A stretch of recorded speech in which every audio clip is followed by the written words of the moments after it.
सी foundation जनवरी 26 का exam होने वाला है और लास्ट मोमेंट पे बच्चों को ये डाउट है कि पेपर टफ तो नहीं आ जाएगा, क्योंकि सितंबर अटेम्प्ट के पेपर की बात करें तो जो पेपर अकाउंटिंग का पेपर था और जो क्वांटिटी एप्टीट्यूड का पेपर था वो काफ़ी टफ थे।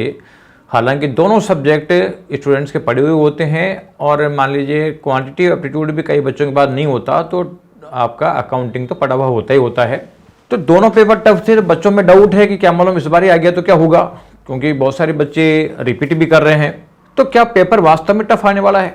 और अगर आपको लगता है कि पेपर वास्तव में टफ आ गया तो हमें क्या करना चाहिए, यही मैं इस वीडियो में आप लोगों को बताने वाला हूं। तो इस वीडियो को पूरा देखिए, अपने दोस्तों के साथ शेयर करें, साथ ही विषय का यूट्यूब चैनल सब्सक्राइब करके बेल आइकन दबाएं जिससे इंपॉर्टेंट स्ट्रेटेजीज आप लोगों को मिल सके। तो देखो, सबसे पहले तो बात करूं कि पेपर टफ आएगा कि नहीं आएगा। तो अक्सर पेपर पूरा का पूरा पेपर टफ नहीं होता है। हम पेपर की बात करें तो ये मान के चलें कि अकाउंटिंग का जो है लगभग 125 मार्क्स का पेपर आता है और 125 मार्क्स का जो पेपर आता है अकाउंट्स का, पास होने के लिए चाहिए हमारे को केवल 50 मार्क्स, यानी 75 का पेपर एडिशनल आता है। तो एक बार बताओ कि अगर आप लोगों ने वास्तव में CMA फाउंडेशन की पढ़ाई करी है तो अकाउंट्स में ऐसा तो नहीं हो सकता है कि सब 75 मार्क्स के क्वेश्चन मेरे को नहीं आ रहे हो, और जब तक 75 मार्क्स के क्वेश्चन आप नहीं करने की पोजीशन में हो तो भी पास होने की पोजीशन में हो। लेकिन अक्सर बच्चे घर कर क्या जाते हैं कि वो एक क्वेश्चन देखते हैं और उस क्वेश्चन में थोड़ा सा टफ लगा और घबरा जाते हैं, और इस पैनिक में जब दूसरा क्वेश्चन पढ़ते हैं तो उसमें भी कुछ लगती है यार कुछ पॉइंट जो है मेरे को इसमें नहीं आ रहे, तीसरे क्वेश्चन में कुछ पॉइंट नहीं आ रहे, तो लगता है यार मेरे को तो पूरा पेपर ही नहीं आ रहा। लेकिन एक चीज़ आपको बताऊं मैं कि ये जो सब्जेक्टिव पेपर होते हैं, चाहे आपका अकाउंट्स का हो चाहे लॉ का हो, इसमें स्टेप बाय स्टेप मार्किंग होती है। यानी ऐसा नहीं हो सकता है कि साहब अकाउंट्स का क्वेश्चन आए और फाइनल अकाउंट का क्वेश्चन आए या कंपनी का आए या आपका पार्टनरशिप का आए या इनकम टैक्स डिकोड का आए या NPO का आए और हम कुछ भी करने की पोजीशन में हो नहीं हो, ऐसा तो नहीं होता है। तो स्टेप बाय स्टेप मार्किंग होती है। जितना पोर्शन आप लोग लिख दोगे उतने पोर्शन के मार्क्स आप लोगों को मिल जाएंगे। इसलिए आप ये मत सोचो कि पेपर जो आ रहा है तो मेरा पूरा कंप्लीट क्वेश्चन होना चाहिए, बैलेंस शीट मैच होना चाहिए, इसकी जरूरत नहीं है। जितना आप करते जा रहे हो, जितना पोर्शन आपने लिख दिया उतने पोर्शन का आप लोगों को स्टेप बाय स्टेप मार्किंग मिल जाएगी, तो उसमें पास होना बहुत आसान काम हो जाता है। तो अक्सर जैसे मान लीजिए आप अकाउंट्स का पेपर भी कर रहे हैं तो कोशिश करें कि भाई जो क्वेश्चन मेरे को बिल्कुल ढंग से आ रहे हैं, हो सकता है कि 125 मार्क्स में से 30-35 नंबर के क्वेश्चन तो आप लोगों को ढंग से आए रहे होंगे, इतने क्वेश्चन तो आप करने की पोजीशन में आए जाओगे। तो पहले तो उन क्वेश्चनों को करो जो बिल्कुल ईजी है। चाहे आपको लग रहा है यार मेरे को तो 5 मार्क्स का क्वेश्चन आता है तो कम से कम 5 तो लो, उसके बाद 22 चीज सोचेंगे। तो जो आप करोगे तो ये मान लो कि 30-35 नंबर के क्वेश्चन तो ऐसे मिल जाएंगे कि जो आप करने की पोजीशन में आ जाओगे, तो उनको तो आप पहले फटाफट कर लो। और फिर बाद में आप क्वेश्चन देख रहे हो यार इसमें 6 एडजस्टमेंट है, मेरे को 2 नहीं आ रहे, तो कोई बात नहीं, 4 तो आ रहे हैं, 4 के मार्क्स तो मिलेंगे, तो उसको भी करो। तो कुल मिला के जितना जितना पोर्शन आता जा रहा है, किसी में 6 पॉइंट है, 6 में से 2 आ रहे हैं तो कोई बात नहीं, उतना करो, 2 एडजस्टमेंट करो, 2 एडजस्टमेंट के मार्क्स मिल जाएंगे। तो स्टेप बाय स्टेप मार्किंग मिलती है। लेकिन स्टूडेंट क्या घबरा जाता है और वो लगता है कि यार मैं तो कुछ नहीं कर पाऊंगा, उसके चक्कर में वो दिक्कत आ जाती है और वो फेल हो जाता है।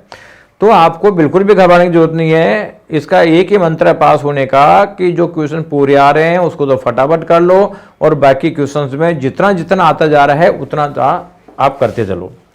इसके अलावा जैसे मान लीजिए बिजनेस लॉ की बात है। बिजनेस लॉ आप लोगों के लिए नया सब्जेक्ट है। बिजनेस लॉ में जो प्रॉब्लम बेस्ड क्वेश्चन आते हैं, ये मान के चलें कि लगभग जितने मार्क्स से क्वेश्चन आते हैं उसमें 75 से 80 मार्क्स प्रोविजंस के होते हैं।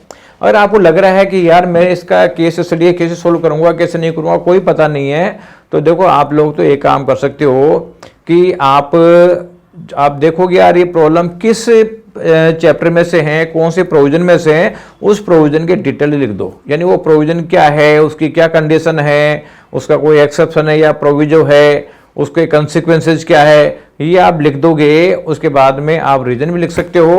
तो रीजन गलत हो जाए सही हो जाए इंपॉर्टेंट नहीं है, लेकिन ये इतना प्रोविजन वाला पार्ट भी आप सही लिख दोगे तो इसका मतलब है कि आप 70% 80% मार्क्स लाने की पोजीशन में आ जाओगे। तो कुल मिला के एक तो लो में ये जो रहती है कि साहब हम केस स्टडी क्या मालूम क्या पूछ रहा है क्या नहीं पूछ रहा, तो इसकी टेंशन खत्म हो जाएगी। आप जो देखो यार किस चैप्टर का, उस चैप्टर के प्रोविजन क्या वो लिखो, उसके मार्क्स मिल जाएंगे आप लोगों को। और इसके अलावा कुछ क्वेश्चन ऐसे होंगे कि जो पूरा ढंग से करने के पोजीशन में आ जाओगे। यहाँ पे भी 125-26 नंबर का पेपर आता है, तो आप ये मान के चल रहे हैं कि आपने तो जो 15-20 नंबर के क्वेश्चन तो आ रहे होंगे ढंग से, तो 15-20 मार्क्स के क्वेश्चन जो आ रहे हैं उनको तो ढंग से करो, बाकी जितना आ रहा है उतना करो, बाकी के प्रोविजंस करो, घबराने की जरूरत नहीं है।